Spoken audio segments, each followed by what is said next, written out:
औज़ुबिल्लाहिमिनश्शैतानिर्रजीम बिस्मिल्लाहिर्रहमानिर्रहीम।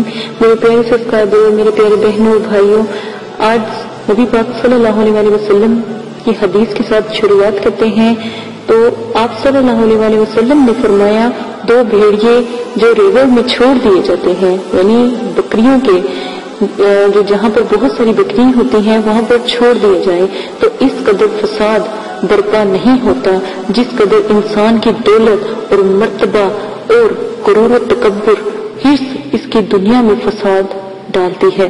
यानी कि इतना नुकसान उस शख्स की, एक शख्स की इस तरह से हरकत करने से इतना फसाद होता है।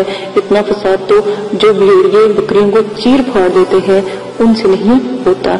इसी के साथ आज जो आपको ख्वाब की ताबीर बताने जा रही हूँ कि आफताब को गुरूब होता देखना, यानी आफताब को जो है गुरूब होना, यानी आफताब को जाते हुए देखना।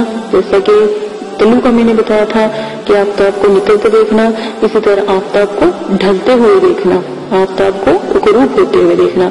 अगर कोई बहन भाई ख्वाब में देखता है कि आफताब गुरूब हो रहा है तो अगर आप बीमार हैं या आपके घर में कोई भी बीमार है और कोई परेशानी है या कोई तकलीफ है, खासकर बीमारी की तरफ से ये इशारा किया गया है, तो बीमार जो भी है वो तंदुरुस्त हो जाएगा। और घर में अगर किसी किस्म की फाका कशी है या बीमारी है या कोई परेशानी है तो वो जल्द से जल्द खत्म हो जाएगी।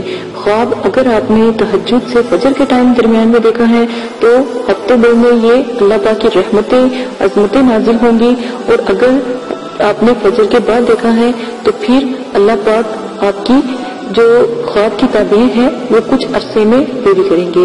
नंबर 3, आपको ख्वाब की पता लग गई ताबीर तो आपको चाहिए कि अल्लाह के आगे झुके सजदा रेज़ हों और इस रहमत को अपने पास इकट्ठा कर लें ताकि ख्वाब की ताबीर जल्द से जल्द मिल जाए। इजाजत दें, अपना ख्याल रखिएगा, दुआ में याद रखिएगा। एक नायाब ख्वाब की ताबीर के साथ फिर से हाजिर होंगी।